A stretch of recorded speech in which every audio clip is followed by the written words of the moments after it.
हम एक ऐसे चुनावी मैदान में खड़े हैं जहां सत्ता का गणित और शासन की हकीकत आमने सामने है। बिहार का 2025 विधानसभा चुनाव सिर्फ एक राज्य का चुनाव नहीं है, ये दिल्ली की गठबंधन सरकार की स्थिरता का रेफरेंडम है और बिहार की जनता के लिए विकास और मुफ्त योजनाओं के बीच का चुनाव है। आज हम आपको ले चलेंगे इस चुनाव के हर पहलू में, राजनीति के समीकरण, जातीय गणित, अर्थव्यवस्था की सच्चाई और जनता की असली प्राथमिकताओं तक। बिहार की राजनीति में गठबंधन बनाना और तोड़ना कोई ट्रेंड नहीं, बल्कि परंपरा बन चुकी है।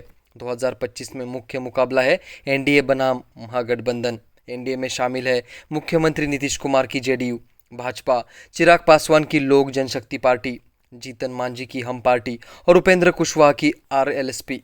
दूसरी ओर विपक्षी महागठबंधन का नेतृत्व तेजस्वी यादव कर रहे हैं, जिनके साथ है कांग्रेस, वामपंथी दल और मुकेश सहनी की वीआईपी पार्टी। बिहार विधानसभा में कुल 243 सीटें हैं और बहुमत के लिए चाहिए 122 सीटें। वर्तमान में एनडीए के पास लगभग 138 सीटें हैं, जबकि महागठबंधन के पास करीब 111 सीटें। नीतीश कुमार सदा सत्ता के केंद्र में रहने वाले नेता, उनकी पहचान सुशासन और महिलाओं व पिछड़े वर्गों के लिए कल्याण योजनाएं लाना।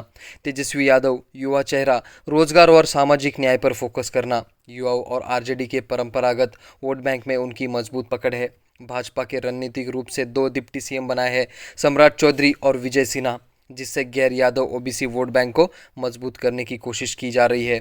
2023 की जाति आधारित जनगणना ने बिहार की राजनीति का पूरा समीकरण बदल दिया। राज्य की आबादी करीब 13 करोड़ है, इनमें ओबीसी और ईबीसी मिलाकर करीब 63% है, यानी अस्थि निर्णायक वोट बैंक। ईबीसी लगभग 36%, ओबीसी करीब 27%, जिनमें यादव अकेले 14% से ज़्यादा है। एससी करीब 20% आबादी है। इस जनगणना के बाद सरकार ने आरक्षण बढ़ाकर 50% की सीमा को चुनौती दी। अब ओबीसी प्लस ईबीसी का कोटा 43% और एससी का कोटा 20% कर दिया गया। यह कदम नीतीश कुमार के कोर वोट बैंक यानी ईबीसी समुदाय और मजबूत करने की रणनीति मानी जा रही है। बिहार का प्रति व्यक्ति आय सिर्फ 60,000 है, जबकि देश का औसत 1.89 लाख से ज़्यादा, यानी विकास का लगभग सबको समान रूप से नहीं मिला। पटना का प्रति व्यक्ति आय 2.15 लाख है, जबकि शियोर में जिले में 33,000, यानी 4 गुना का फर्क। पिछले 2 दशकों से राज्य में मैन्युफैक्चरिंग सेक्टर का योगदान सिर्फ 5-6 पर अटका है।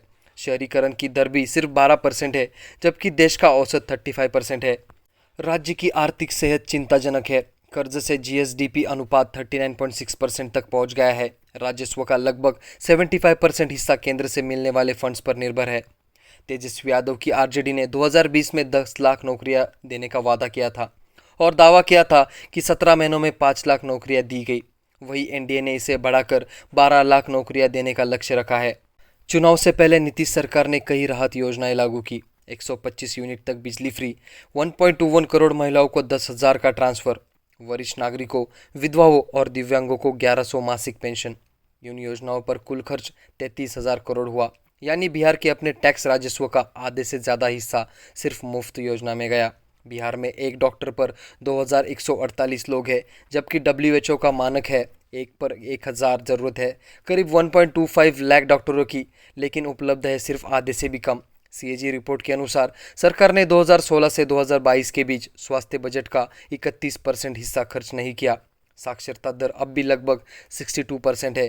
कक्षा 10 तक पहुंचने वाले छात्रों में से 73% बीच में ही पढ़ाई छोड़ देते हैं। महिलाओं की औसत प्रजनन दर अब भी 3 बच्चे प्रति महिला है और 70% बच्चे एनीमिक है। 2024 लोकसभा चुनाव के बाद केंद्र में फिर से गठबंधन युग लौट आया। बीजेपी को बहुमत से 32 सीट कम मिली और अब उनकी सरकार एनडीए सहयोगों पर निर्भर है। नीतीश कुमार की जेडीयू ने 12 सीटें जीतकर फिर किंग मेकर की भूमिका हासिल कर ली। उनकी यह केंद्रीय ताकत उन्हें राज्य के लिए ज़्यादा फंड और विशेष पैकेज की मांग करने की स्थिति में रखती है। बिहार की 40 लोकसभा सीटें हमेशा से राष्ट्रीय राजनीति की दिशा तय करती है।